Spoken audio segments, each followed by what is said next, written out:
Pendant des décennies, quand on parlait de paix, on pensait tout de suite à la solution à deux États. C'était un peu le cadre par défaut.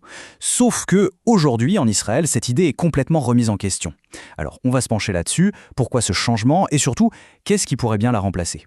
Regardez ce chiffre, il est assez saisissant. Après le 7 octobre, le soutien en Israël pour la solution à deux États a littéralement piqué du nez. On parle de seulement 20 à 25%, c'est-à-dire qu'à peine un Israélien sur 4 y croit encore. C'est un effondrement. Du coup, ça pose une question fondamentale, non? Si ce consensus qui a tenu pendant des années n'existe plus, qu'est-ce qu'on met à la place? Quelles sont les nouvelles pistes, les nouvelles idées qui sont sur la table pour essayer de sortir de cette impasse? Ok, pour bien comprendre d'où vient ce scepticisme, il faut qu'on revienne sur un point clé, un point que beaucoup d'Israéliens appellent l'expérience de Gaza. Alors voilà comment c'est perçu du côté israélien. Le retrait de 2005, c'était un pari. Et pour eux, ce pari a échoué. L'idée, c'était de donner l'autonomie, en espérant que ça serve à construire un embryon d'État. Mais la conclusion qu'ils en tirent, c'est que ça a surtout servi à construire une base militaire. Une base tournée contre Israël. Et là, c'est vraiment le point qui inquiète beaucoup d'Israéliens. Ils prennent ce qu'ils appellent la leçon de Gaza et l'appliquent à la Cisjordanie. Et la peur est décuplée. Pourquoi? Eh bien, c'est purement géographique. Regardez, Gaza, c'est à 70 km de Tel Aviv. La Cisjordanie, c'est à peine 14 km. 14! Ça change absolument toute l'équation en termes de sécurité. En fait, la Cisjordanie est souvent décrite comme le balcon du pays. C'est une image très parlante, parce qu'elle surplombe toute la plaine côtière, là où il y a le plus de monde, le cœur économique d'Israël. Et donc, le cauchemar stratégique, c'est qu'une entité hostile depuis ses auteurs puisse paralyser tout le pays, même avec des armes assez basiques, voire potentiellement le couper en deux. Bon, on voit bien le dilemme qui se dessine. L'impasse actuelle, elle n'est pas vue comme la faute d'un seul côté. C'est bien plus complexe. C'est vraiment le choc entre deux récits, deux visions du monde qui sont diamétralement opposées. Et voilà, on est au cœur du nœud gordien. D'un côté, on a la perspective israélienne, qui est une peur existentielle, une question de survie. Et de l'autre, la perspective palestinienne, qui repose sur un rejet historique du principe même de partition, de partage de la terre. Et ces deux logiques, pour l'instant, elles semblent juste incompatibles. Et attention, ce n'est pas une discussion nouvelle. Loin de là, ça remonte à la commission Peel en 1937, la toute première idée de partition. Puis on a eu les accords d'Oslo, le retrait de Gaza, jusqu'au choc du 7 octobre 2023. Chaque grande étape a en fait redéfini les règles du jeu et nous a amenés là où on en est aujourd'hui. Alors maintenant qu'on a posé le décor de cet effondrement du consensus, qu'est-ce qui émerge? Quelles sont les alternatives qui sont sur la table? C'est ce qu'on va voir. Bon, la première alternative, c'est la plus radicale, la solution à un seul État.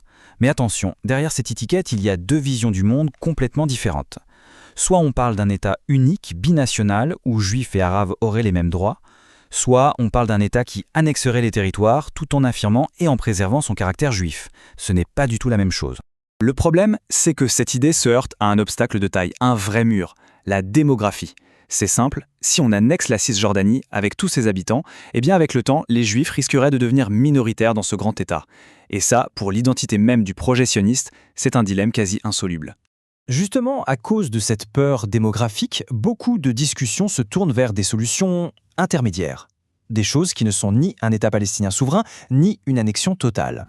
Et là, au cœur des débats, on trouve surtout des modèles d'autonomie. Mais d'autonomie limitée. Et il y a deux grandes écoles qui s'affrontent. La première dit, on garde l'autorité palestinienne, mais on renforce son autonomie uniquement dans les grandes villes. La seconde, plus radicale, dit on met l'autorité palestinienne de côté et on la remplace par un système de clans, de tribus locales. Ce fameux modèle des Émirats, comme on l'appelle, la logique derrière, c'est assez clair, c'est de contourner le mouvement national palestinien. L'idée, c'est de dire, si on donne le pouvoir à des chefs de clan, à Hébron, à Naplouse, peut-être qu'on aura une gouvernance plus locale, plus pragmatique, moins politique, et surtout que ça pourrait faire barrage aux groupes les plus radicaux.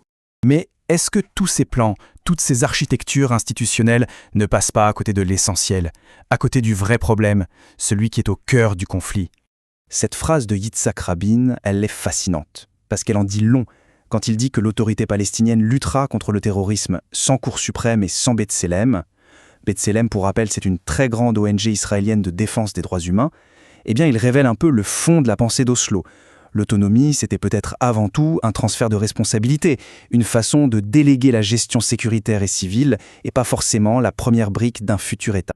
Et pourtant, il y a une lueur d'espoir, ou en tout cas un contre-exemple très intéressant, à l'intérieur même d'Israël. On parle des 2 millions d'Arabes israéliens. C'est une minorité qui est de plus en plus intégrée dans la société. Et ce qui est marquant, c'est qu'après le 7 octobre, dans leur immense majorité, ils ont choisi le calme, la coexistence. C'est un modèle imparfait bien sûr, mais un modèle qui fonctionne, qui existe. Et tout ça, ça nous amène à une dernière question un peu provocatrice. Et si la vraie solution, ce n'était pas de dessiner des cartes ou de signer des traités? Et si, avant tout ça, la solution était un dialogue en profondeur pour essayer de réconcilier les récits, pour résoudre ce conflit central sur l'identité et la légitimité? Parce que c'est peut-être seulement à partir de là qu'une structure politique, quelle qu'elle soit, pourra un jour être vraiment durable.